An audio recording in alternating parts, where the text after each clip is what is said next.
welcome back, everyone. This is Fat and Angry. He's fat and I'm angry, recording from scenic. Ugh. Anyway, we're here again and we're going to be talking about Dungeons and Dragons. Yes, Satan's handiwork ever since it was introduced. Gateway to the devil.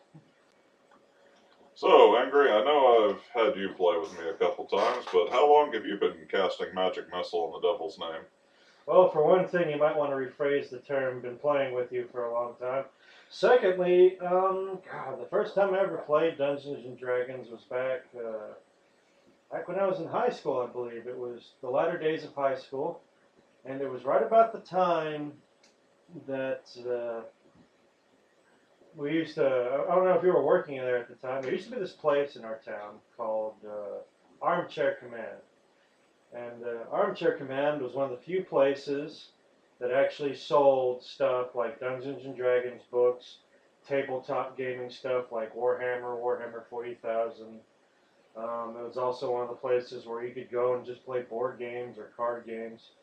Unfortunately, the place kind of went down the shitter after the whole Pokemon and Yu-Gi-Oh thing blew up, and pretty much forced all the regulars out of there in lieu of, like, the Pokemon players. And so when Pokemon went bust, the owner realized he lost all of his customers because the Pokemon players weren't coming back. They'd all grown out of it. And all of his regular customers that he threw out because they didn't get along with the Pokemon kids, they didn't want to come back because they didn't like the fact that he threw them out on their ear. And, well, the business went tits up. So, but one of the times was there before the cataclysm that was Pokemon came along. I got invited to play a game of Dungeons and Dragons, and it was a little bit odd for me because I grew up playing RPGs on consoles.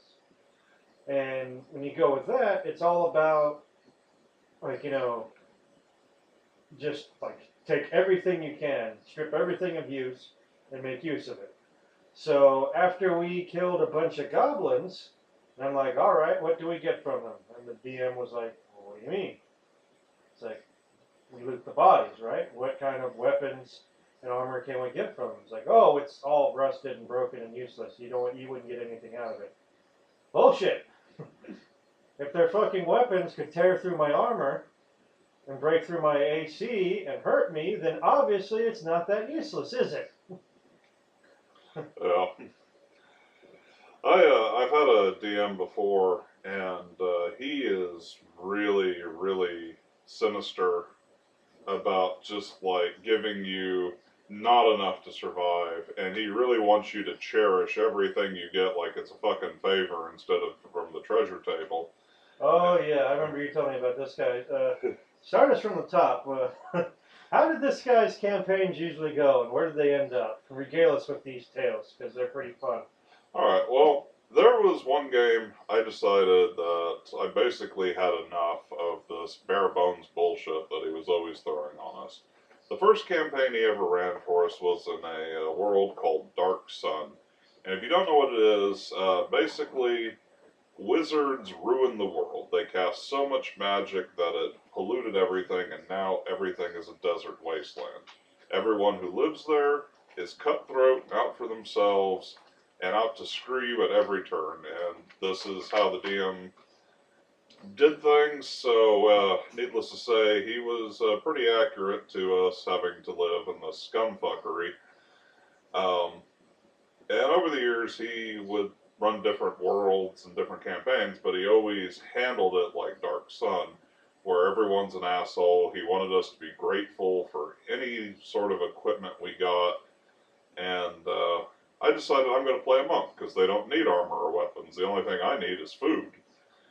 And even that became a problem. So he ends up putting us in this dungeon, and everything that we find is useless, it's unsellable, and our party is getting close to a point where they're dying of starvation and thirst. So we settle on cannibalizing the goblin corpses to survive. And it was at this point I decided I'm just going to annoy everything out of the dungeon. we started piling the goblin corpses up and like burning them because we said nothing likes the smell of goblins. So the stench of dead goblin smoke is flooding into the dungeon. Any sort of food reserves we found, instead of eating some for ourselves or whatever, we'd burn it or break it, spill the water barrels, try to make things just completely miserable and unlivable for everything in this dungeon. And that became the goal rather than progressing our characters. We wanted to annoy the DM at his own game. Yeah, like literally when you're running through a game and you have to worry about like how am I not going to starve to death today, it kind of becomes not as fun.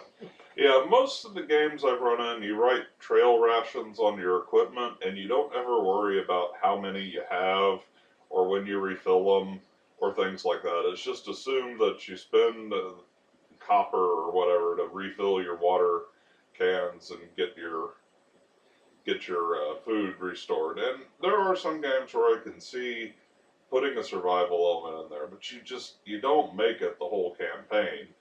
And I'm sorry, at 5th level, you're not grateful for finding a magic item. It's kind of expected at that point, and it was just really rough in his games. So most of the time, I would run because nobody generally had fun playing this game. We'd have fun at the table, making jokes and eating our chips and stuff, but to actually have fun in the game, if he was running, didn't happen. Now, really, we should just go ahead and introduce people to this because not everyone's ever played Dungeons and Dragons. So let's take it back. Do you remember when Dungeons and Dragons became a thing? I remember it like showing up in the 70s. I don't know the exact year, but I did have the original. There's two magazines that were released for Dungeons and Dragons. One's called Dungeon, the other's called Dragon. Oh shit! Yeah. How inventive of them. Well, Dragon, it's information for the game, like new options. Gives you further ecologies of like the monsters, things that like the normal handbooks wouldn't. And Dungeon, it gives you miniature adventures that the storyteller can run when he doesn't have time to do his own thing. And wasn't Dungeons and Dragons originally like a board game format, like a box set? Well,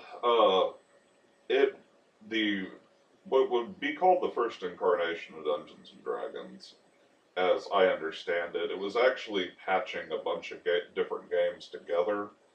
And instead of just using the standard rules, the players started to try to think like the characters they invented rather than what was most strategic. So,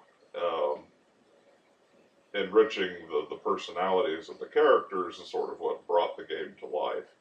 And the early versions of the Dragon magazines, because I actually managed to have the original 10 at one point, a lot of the information in those is more about where you can find players and things like that, not so much actual game information.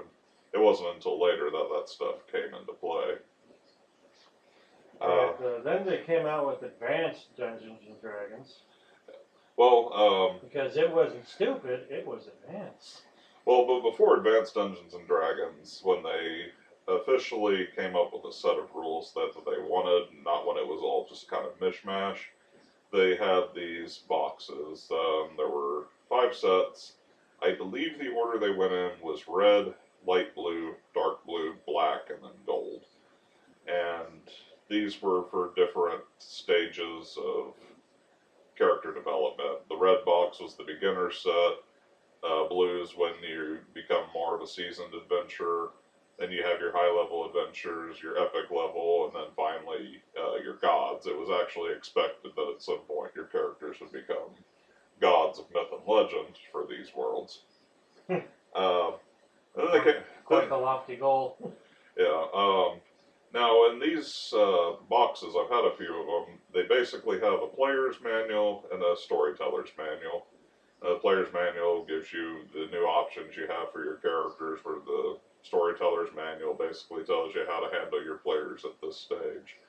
And then the monsters, actually you had to get like these binders, and you would actually buy sheets and put the sheets in there to get your monsters. It wasn't a book.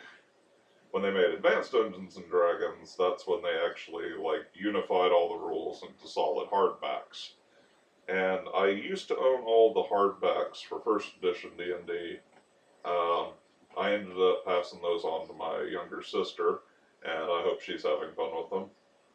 But but where I started was actually in second edition Dungeons and Dragons, which was basically another refinement of the rules of first edition.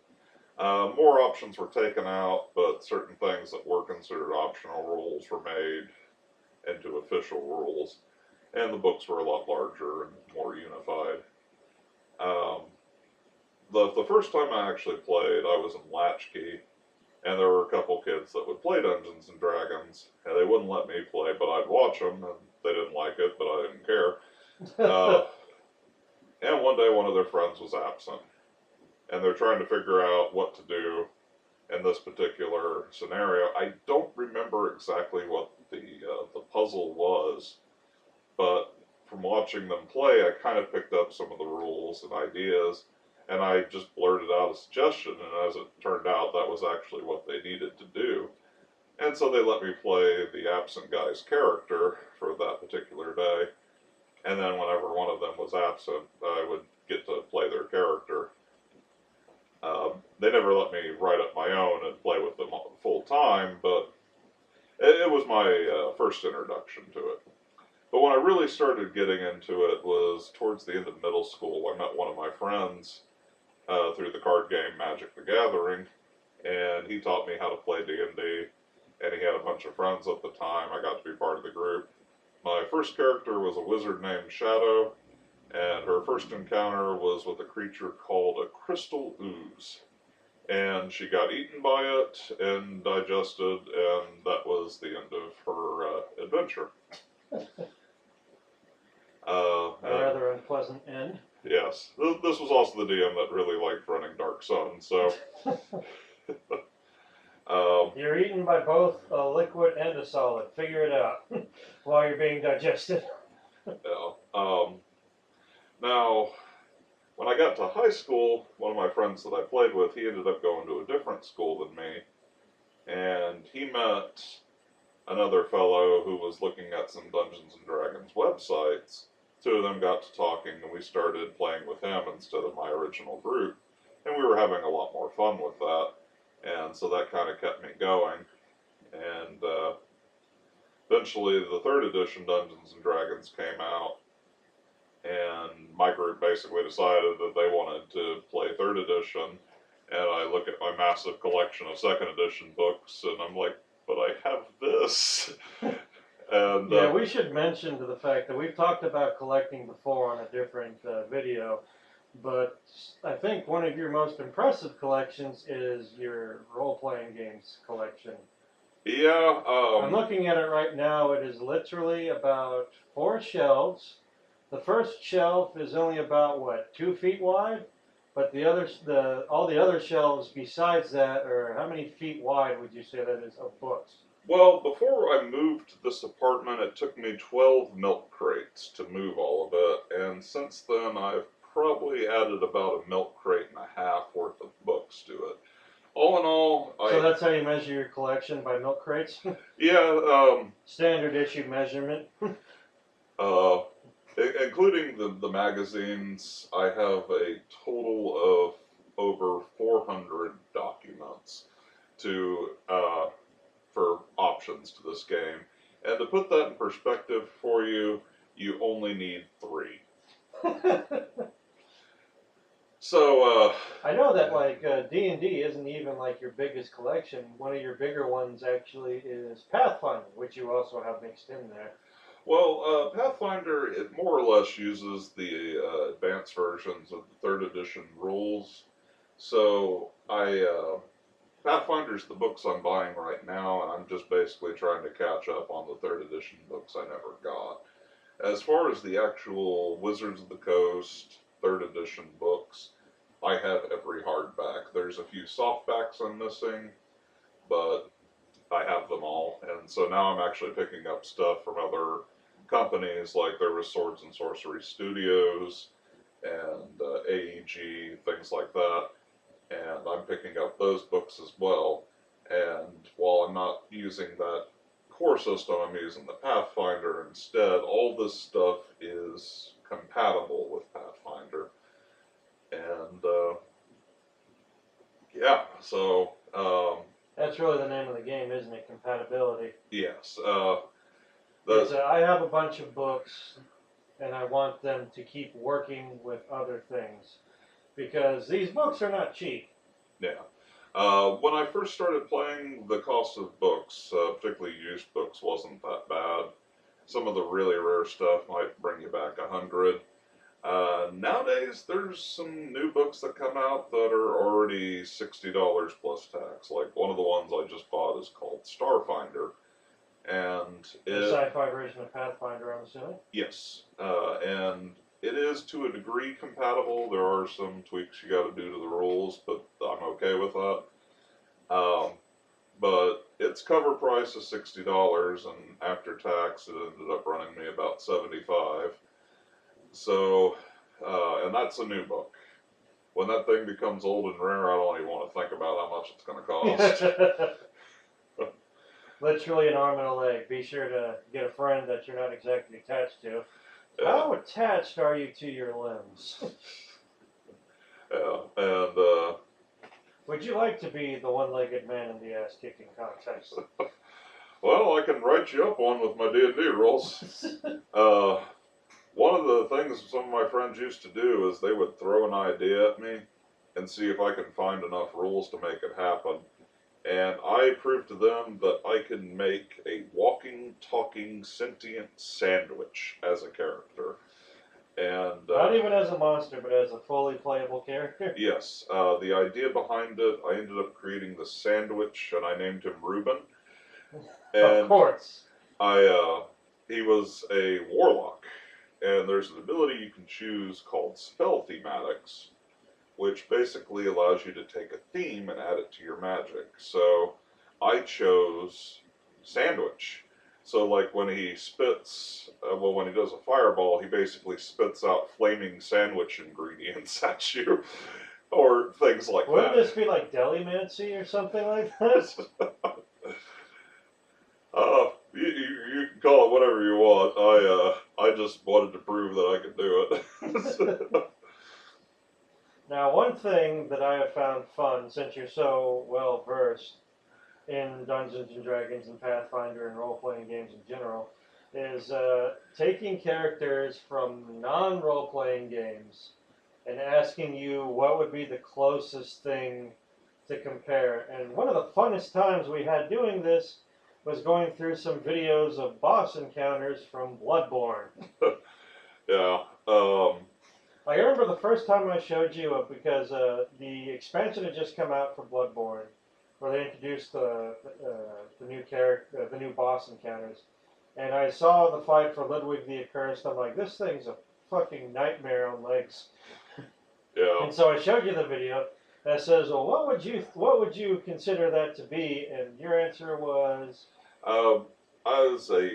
As the base part of the creature before making changes and stuff to it, would be a creature called a carnal hound, which is basically a undead dog that's made up of a bunch of corpses wound together. Because when I first look at this thing, my first thought is it looks like a horse, well, dead horses that have been braided together. And from there, there's different kind of monster templates and stuff you can do to fill out the corners and make this thing a thing. And once you knock the sentience into it, as if you've ever seen the Bloodborne video, give it like paladin or knight levels.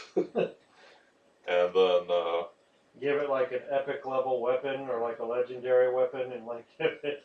I would probably use the Weapons of Legacy book to make his Moonlight Blade, which is essentially a weapon that starts off as something seemingly mundane, but as you fulfill like quests, it becomes stronger, and more powers become apparent, and so forth.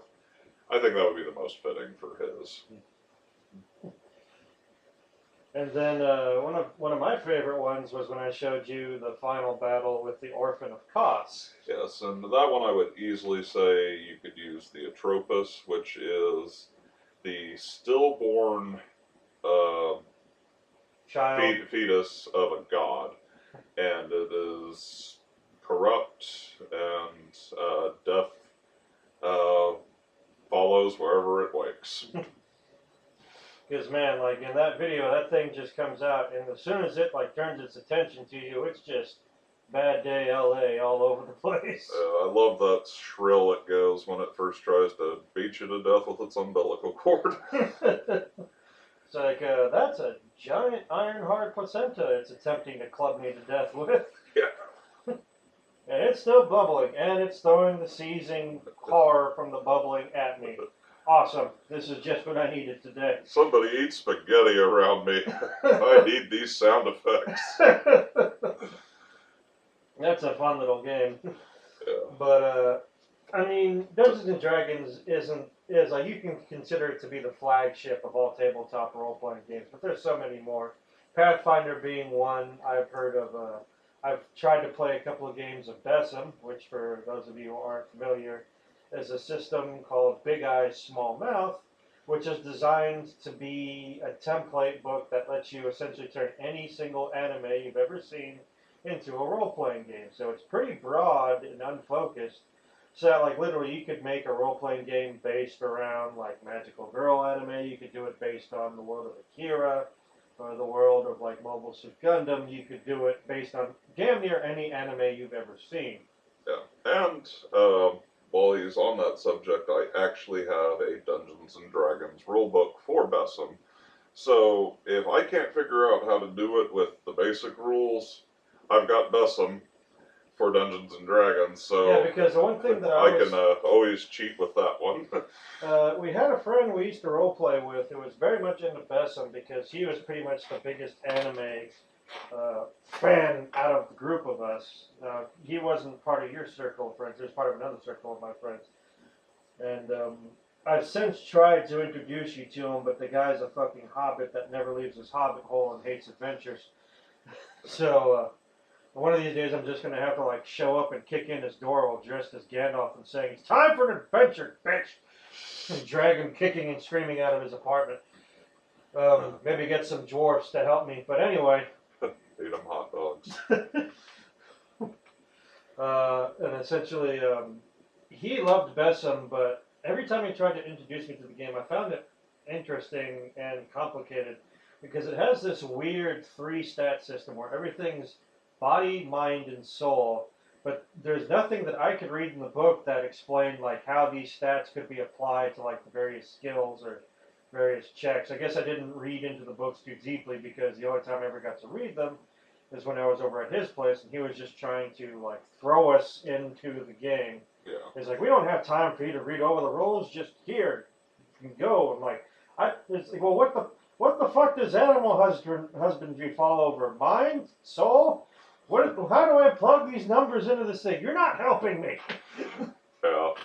Because yeah, it's just 3 basic stats. I mean, Dungeons and Dragons in general has like it's pretty filled out in terms of the stats. I mean, you got like strength, which is obviously pretty obvious. Endurance, willpower, intelligence, charisma.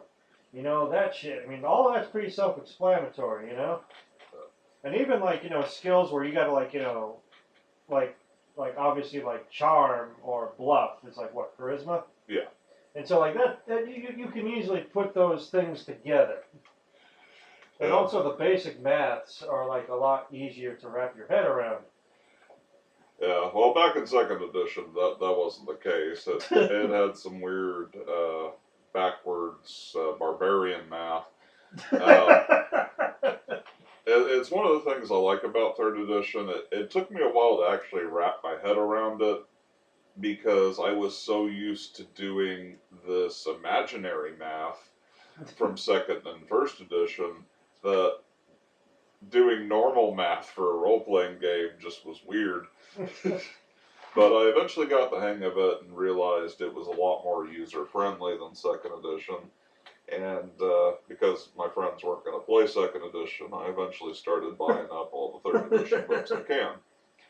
And in any role-playing game that I've ever played for a significant amount of time, I have always tried to get as many of the books as I can for it. Back when me and my friends would play the White Wolf system, for those of you unfamiliar with it, it's basically a world where supernatural creatures are real, and they actually have a different game system for each one of these. So, like, there's one called Vampire the Masquerade, Werewolf, the Apocalypse, Mage the Ascension, and so forth. But if you know the rules, you can intermix the games. And so I bought the core rule book for every one of them and every player and expansion I could get my hands on. Didn't you have, wasn't the reason behind this? I remember you telling me a story, how you got around to getting all those books. Yeah. And to me, it just sounded like your friends weren't friends, they were just assholes trying to troll you. Yeah, so we decided at some point we wanted to take a break from Dungeons and Dragons. We had a bad DM, and it ended up causing a lot of infighting. Blood was shed, dice were forcibly fed to other people. Yeah. You like your fucking dice so much, and you try fucking digesting it, you cocksucker. Yeah. Well, yeah. For a time, certain friendships were on hiatus, and so D&D kind of left a bad taste in our mouth. We had so many characters that were just wound up in so many stories that trying to unravel and separate it all into a new setting, it just was too difficult. So we were thinking, okay, let's give another game a try. And we were talking about certain games. One of my friends mentions Vampire the Masquerade. Now, we didn't talk at length for this, but I went to my local game store, and they happened to have a copy of it. And it's like, well, hey, I'll pick this up. It's only $30. And so I buy it, and I go to show my friends, and, well, one of my friends, anyway. And he's like, well, yeah, that's cool and all, I guess, but I really wanted to play a werewolf. So I was like, well, okay. And so I go back to my local game store, and they have Werewolf the Apocalypse, and so I buy Werewolf the Apocalypse. I'm like, well, okay, it's only $30. And so I bring my vampire and werewolf book to the other friend, who was going to be a big part of this. And he was like, well, I was really interested in mages from that setting. And so I go back to my local game store, and it's like, well, I guess I need to pick up mage too. Only $30. And just told your asshole friends, you want to play a goddamn mage so bad, you go get the fucking book, cocksucker. Well, so we finally get everybody together, plap the books down on the table, and I say, if anybody wants to play Changeling, I'm gonna fucking kill you. And one of them. And of course, 2 months down the road, I end up buying Changeling the Dreaming, Wraith the Oblivion, Mummy the Resurrection, Hunter the Reckoning, and Demon the Fallen. George of the Jungle. All these $30 a pop, and then $20 for the expansion books. And I probably had close to 100 White Wolf books before we eventually stopped playing. And when you finally get the last book, everyone's like, I don't want to play this anymore. Let's play D&D. Well, actually, what ended up happening was I had a friend who had some of his friends break into my house and steal things, and among them was some of my White Wolf books. And so, needless to say, I cut him out of my life. And like with Dungeons and Dragons, he had been a part of everything we had done. And so it's like trying to turn back time and unwind everything his character done was just impossible. And so we kind of just stopped playing and went back to Dungeons and Dragons full time. And eventually I got tired of seeing the books sitting on the shelf, so I sold them for more D&D books. A sad tale of backstabbing, unfaithfulness, and loss. Yeah. As is role-playing games in general. Yeah. No, yeah, like one of the things that's always going to put me off about role-playing games is the math, because when you're playing a computer role-playing game or a console role-playing game, it generally does all the math for you. When it comes to like tabletop, it's like you show up and you're like, I was told there would be no mathematics or algebra involved in this meeting, and you have lied to me, sir. Yeah. Back in second edition, because the math was so weird, I would actually put charts in my character sheets to that already had the math figured out for me. You know, I'd do my roll and just compare the chart, and it was done.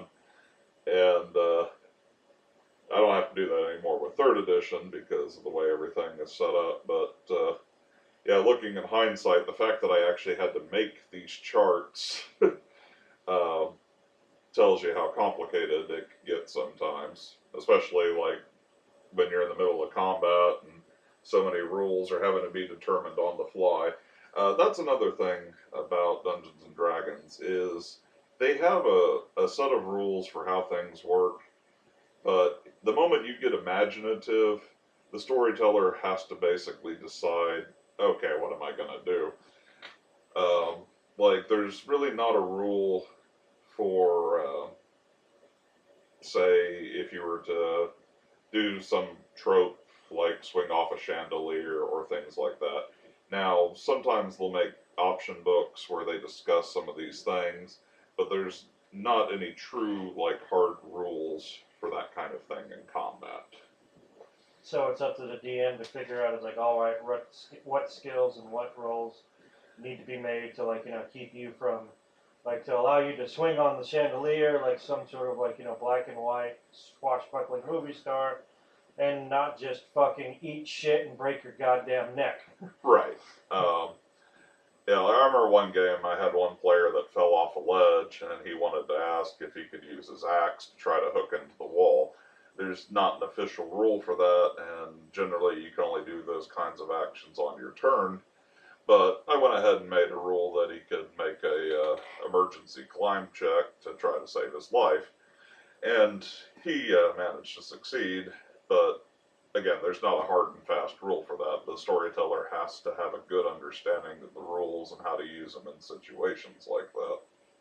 I remember one of our mutual friends talking about I think it was a D20 setting for Star Wars that he was Yes. doing, and he was trying to describe how one of the skills or one of the abilities, I think he said it was like tumble or something like that, worked.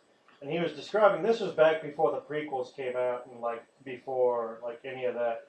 And he was telling us about, actually no, it wasn't back when all the prequels came out. It was back before the final one, the Revenge of the Sith.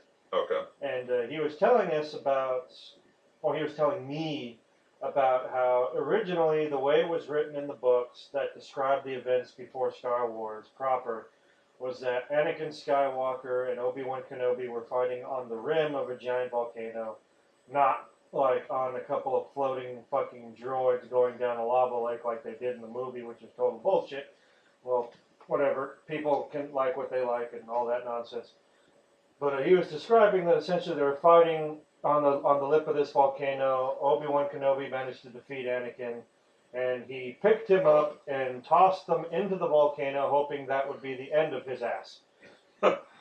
And Anakin Skywalker had managed to keep himself alive by rolling tumble checks all the way down. And like he kept rolling them until he succeeded and managed to stop himself just before his face met lava. Well, there is a rule, and it is in both Star Wars and an option in Dungeons and Dragons called extreme tumbling. And this is essentially where when you're falling, you can make a tumble check to reduce the amount of damage you take. Now, until you're epic level, you can only ignore one dice of damage. Once you hit epic level, you have to make uh, multiple checks, I believe, for each dice that you're going to try to shave off. And it is still possible that if you fall from a certain amount of height, you're just going to die from terminal velocity. Now, Because ground is ground, and it is never kind.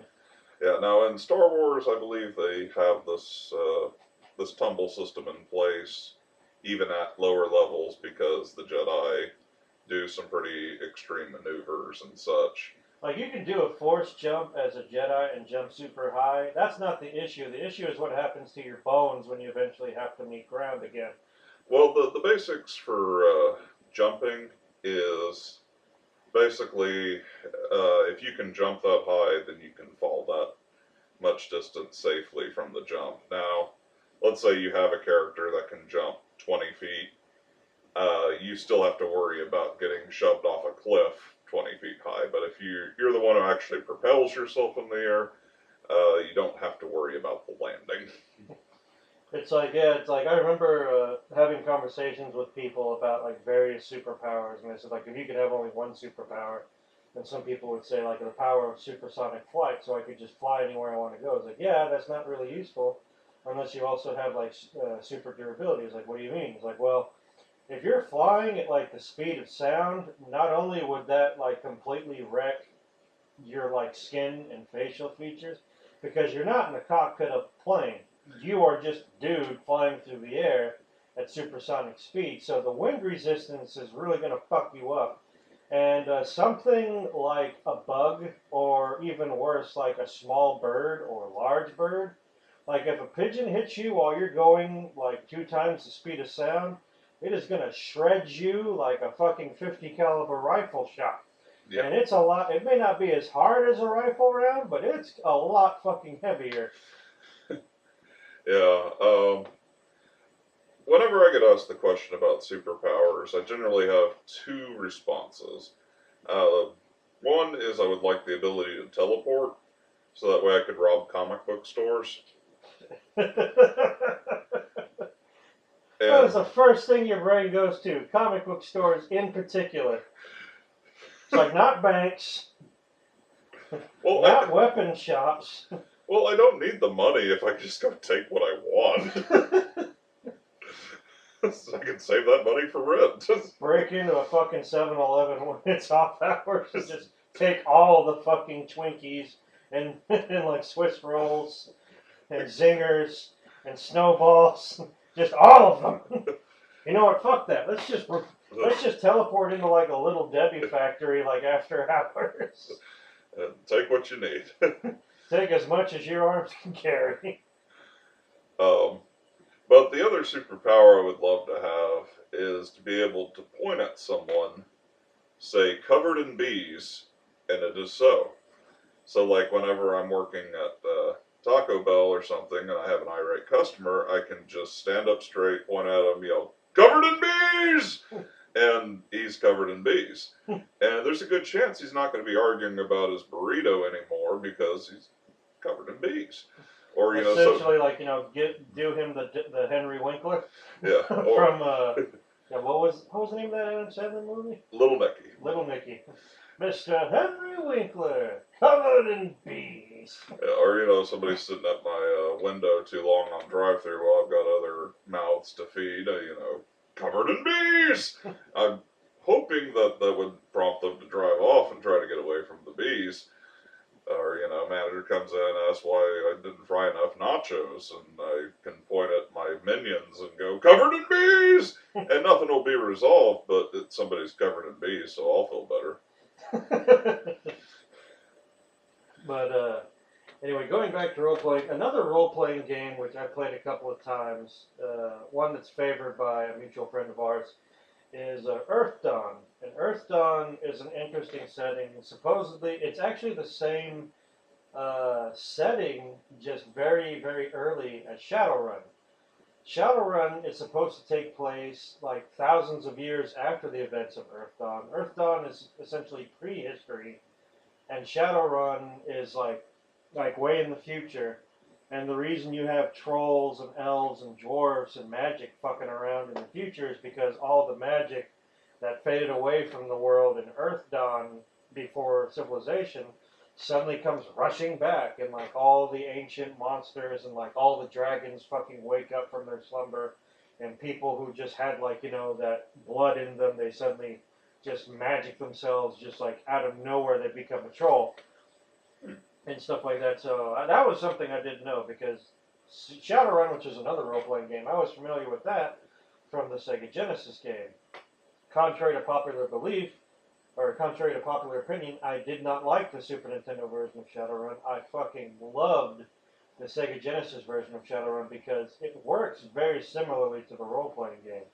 I mean, even the random events, like the way it describes it to you, when something happens, you'll see like a menu will come up and it'll give you a description of something, and if you actually have an option to do something, it gives you one of three options. Do you do A, B, or C? And it's like, wow, this sounds like the same shit. Like, it sounds like a dungeon master explaining, like, the situation to you, and then your character has to react. And whether or not your choice is successful is based on the situation, and also based on your skills and whatnot. Right.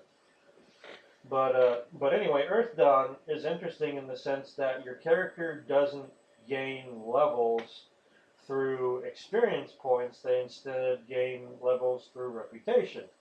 The more famous you become, the more powerful you get. Everything's based on your reputation, which means that there's actually ways that you can lie and gain levels. If you kill like a monster and then you go back into town and say, hey, I killed like 10 times the amount of monsters that I actually killed, if people believe it, you gain that much more, like, in levels. But unfortunately, if people find out that you lied, all that extra experience you had disappears. Which the DMs love doing that when you're like fighting something that's like really tough. Like you're going toe to toe with a fucking dragon, and all of a sudden you drop 3 levels out of nowhere. And like the dragon just fucking steps on your ass. Like a cigarette button just snuffs your punk ass out. Yeah, but like also like it had some interesting things. Like a lot of the worst thing that can happen to you in that game is getting horror marked, because if you get horror marked, which often the DMs will just horror mark you just because there doesn't have to be rhyme or reason behind it. Just you're walking along and all of a sudden horror marked. You're horror marked from now on, which means that one of the biggest baddest things out there called horrors can just manipulate you like a fucking meat puppet, which is not fun. But at least it's, some of the other things I find interesting about the game, there's like elemental rocks. Like you can get like ingots of elemental air, or elemental water, or elemental earth, or elemental fire. I'm like, wow, where do you have to mine to get like elemental air? You just swing a pickaxe at the air until like shit falls out of it? Just keep swinging in the air until you find some elemental air. Ah, this is hard. You get it from inner tubes. You gotta like find balloons and you have to crush them into a fucking singularity to form ingots of elemental air. Yeah. Air pressure is a bitch. But now like also there's these rock creatures, like these creatures made out of stone, or at least that have stone skin. They have like very high natural defense. And if you're not one of them, one of the things you can do is actually get armor made out of these creatures. It's like someone takes these creatures, kills them, skins them alive, and makes armor out of their skin, which is like a rock armor that's very flexible and very light, which is useful. But if any of these creatures, like any of the people of this race, see you wearing that, they will attack you on sight. Like, no questions asked. There is no excuse you can use. They will try to kill you with everything they have. So it's kind of like, it's like, pros and cons. Gotta weigh that before you decide to do this. Yeah, what was another one? Well, one game system that I really love, but I almost feel like I'm cursed with this particular one. It's called Rifts. Oh, yes. Now, I remember seeing Rift books since I was a kid. Now, granted, Dungeons & Dragons has been around since the 70s, but Rift's mostly a sci-fi setting, if I remember correctly. Well, basically the long and short of it is at some point in Earth's future, what they call rifts, these are dimensions to other worlds, suddenly started opening up on human civilization, and this was while it was at the peak of its technology. So, and when this happened, magical races and powers from history began to reawaken, and you have these otherworldly beings coming into Earth, and you have all this technology. So you literally have dragons fighting alongside advanced tanks and robot armors and such um, against aliens. And One other thing I remember about Rifts was that the magazines for Rifts and the books for Rifts always have the most badass looking artwork. it does have some pretty cool looking artwork, and it's a really fun setting. It's a pretty easy system. It looks daunting at first, and there's been so many times that me and my friends, we've written up characters and not realized we were done just because it looks complicated at first. And after 30 minutes of trying to figure out what's going on, we finally realized, oh, we're done. um, but it just seems like every time I get a Rifts game started, maybe 2 or 3 games in, something happens in my life that makes it impossible to continue the game. I've had health crashes, friendships break up, lose a job, and so I have to devote all my time and resources to getting a new job and getting back on my feet. And Just bad luck all around getting these every things time and it's just Rifts. I don't have this problem with Dungeons and Dragons. It's always been Rifts. And so one day I just kind of take a look at this collection of Rifts books I have, and I had a lot of them, probably close to 75. And I just was like, I can't do this anymore. It's hurt my life too much. And so I sold them and bought more 3rd edition Dungeons and Dragons. Now, Rifts, there's things called juicers. Yes, this is actually my favorite class in Rifts. Now, from the basic story of it, what I understand is people got bored with normal sports, and so they made these superhumans. As you do.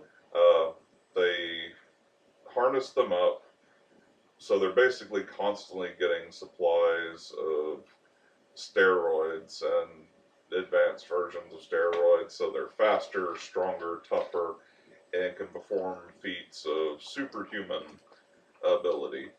And so they would watch people play these sports while being Superman, and eventually the juicers come to realize, hey, we're better than everybody else. Let's quit doing what they want to do and do our own thing.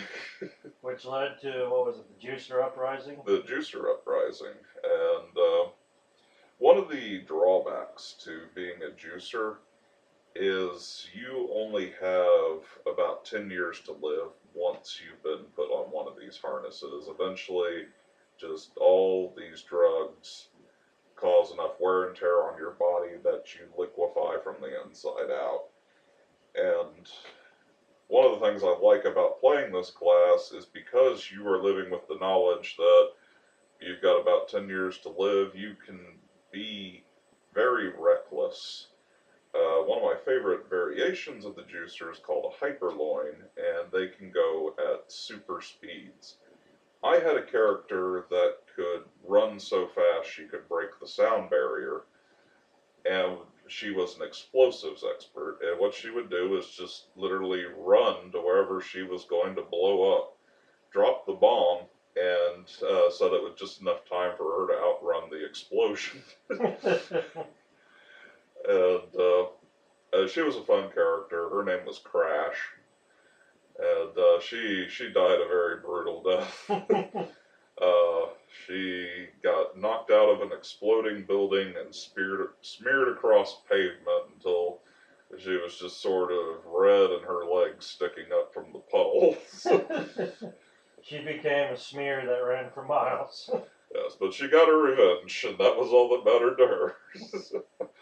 Now, I love discussing like improvised weapons for like role-playing games and whatnot, and one of the things that I thought would make a really cool improvised weapon for a juicer would be just a diesel engine block, like the kind of diesel engine you see them put in like big ass like big rigs Yeah. and semis, and like with a chain wrapped and welded to it, and just a juicer like, whipping this thing around its head like a fucking mace.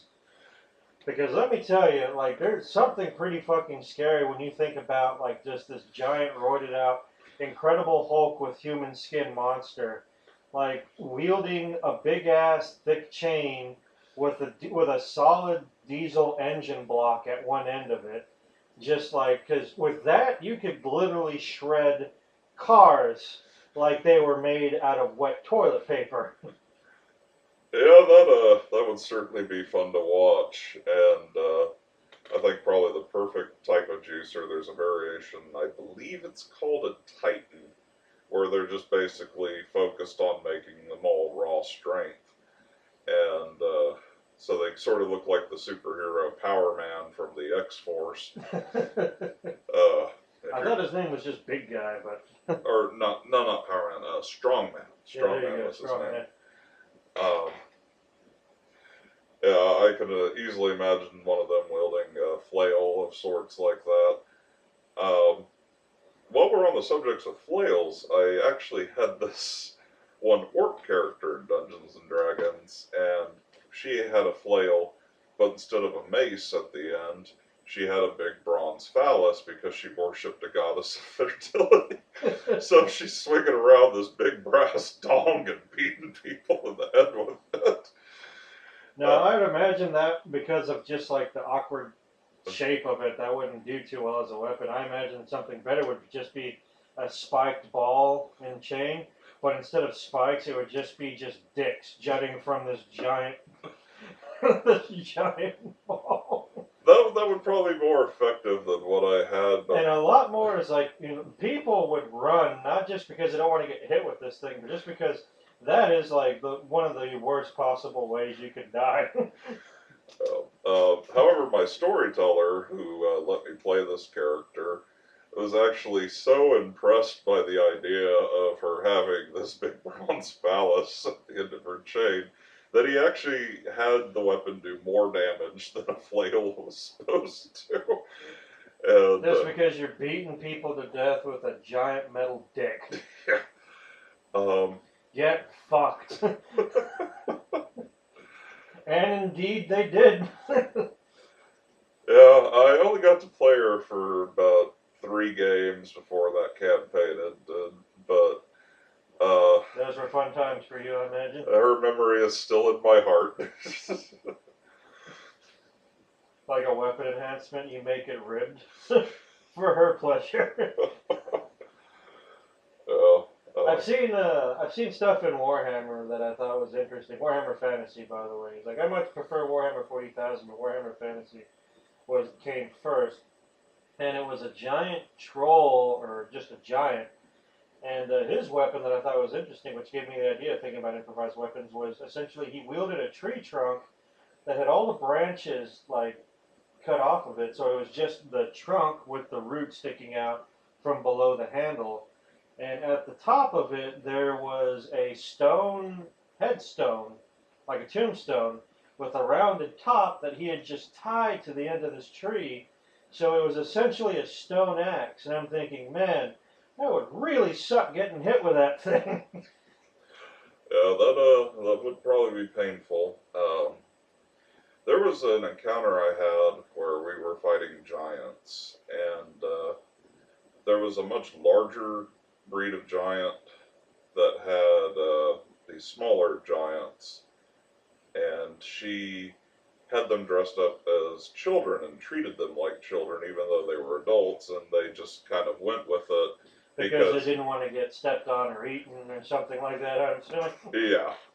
And one of them was wielding a meat tenderizer as a club.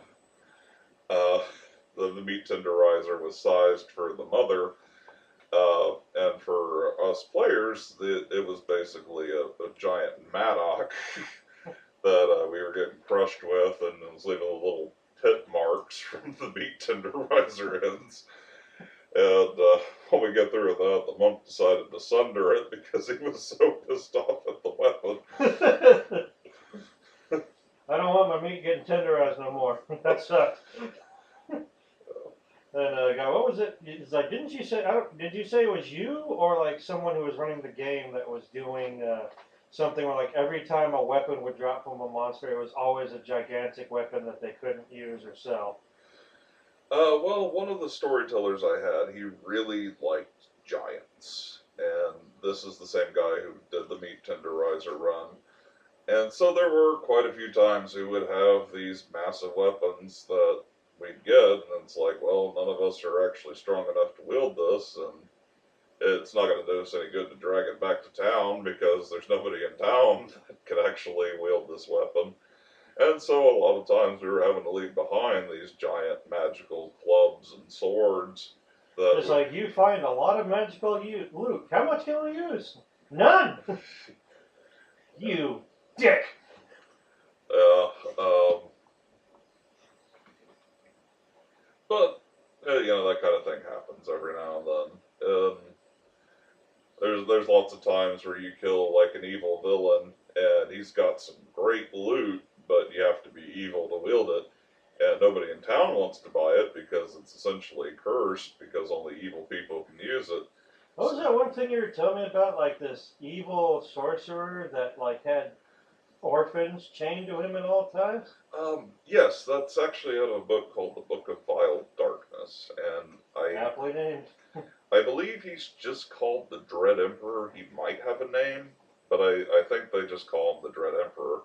And he's got a magical ring that allows him to absorb life energy from people that are connected to these chains. And so he has chains on his belt that are attached to orphans. And he walks around with these orphans in tow. And he actually, it says that he goes to town to like sell magic items that he builds, and because people are so distraught by seeing him with these children in tow that they often try to save them, and of course he's got to level the town with a bunch of fireballs to get everybody off his back. But I just, the audacity of it, you know, it's like, I'm going to go sell this magic item. Why are people angry at my orphans?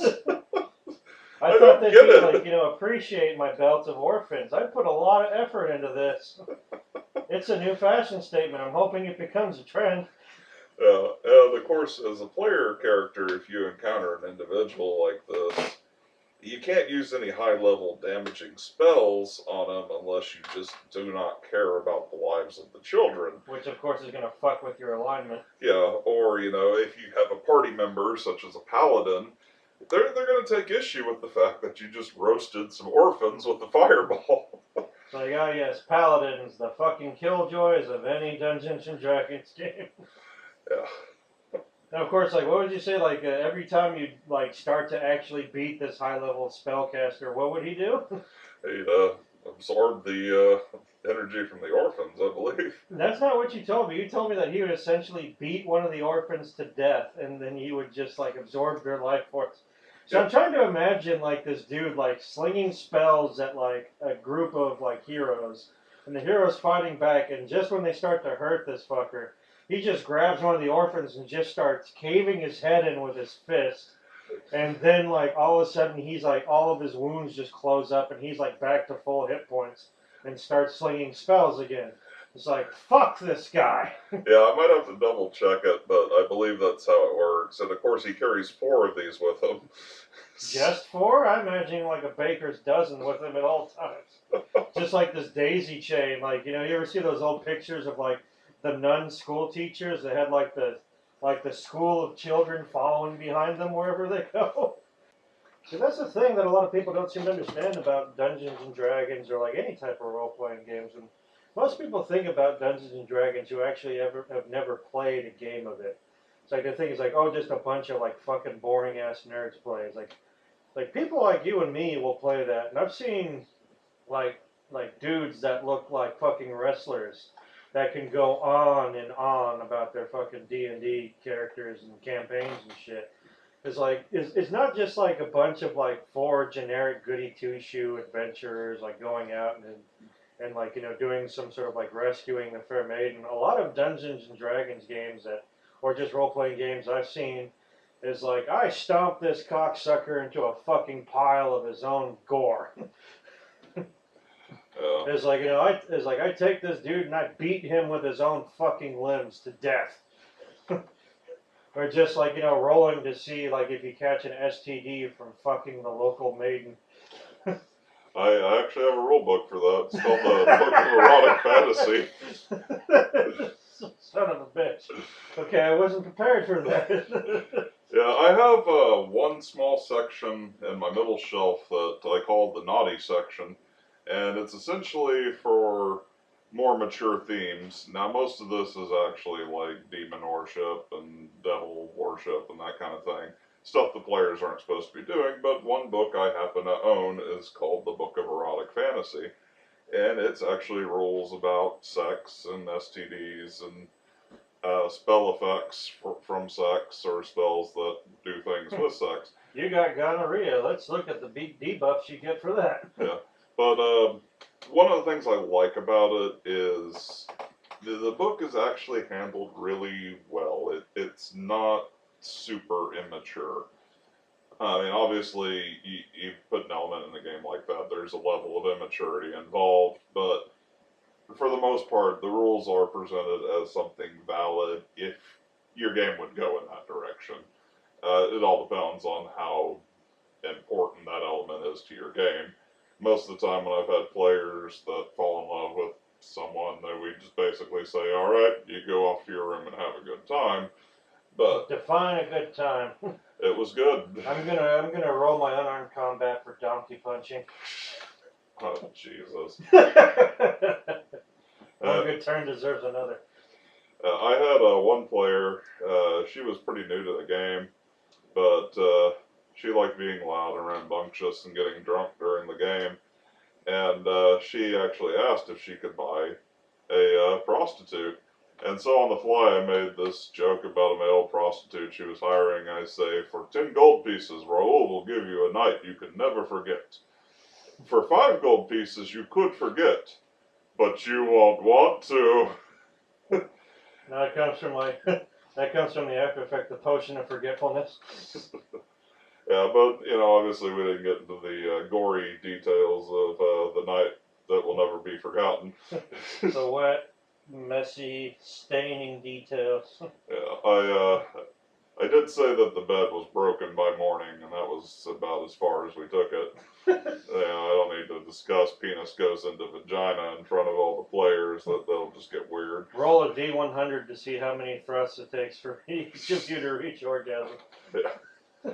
But there are rules for that. If you roll your constitution to see which one of you comes first. Yeah, there are indeed rules for that in the Book of Erotic Fantasy. If you feel the need to know.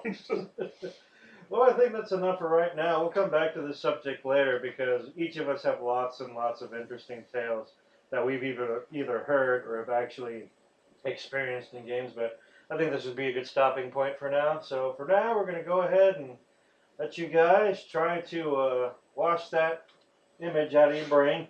Yeah. Good luck with that. I recommend 2 parts bleach, 1 part Raid. I was just going to suggest a bunch of vodka. You're thinking of like a full hard drive of life. Sometimes you need it. So anyway, like, comment, subscribe. If you have any positive comments in the comment section, please leave them. If you don't, fuck off. And obviously, any type of support, any type of suggestions, we will try to get to them as soon as we can. And see you next time. Eat chili dogs.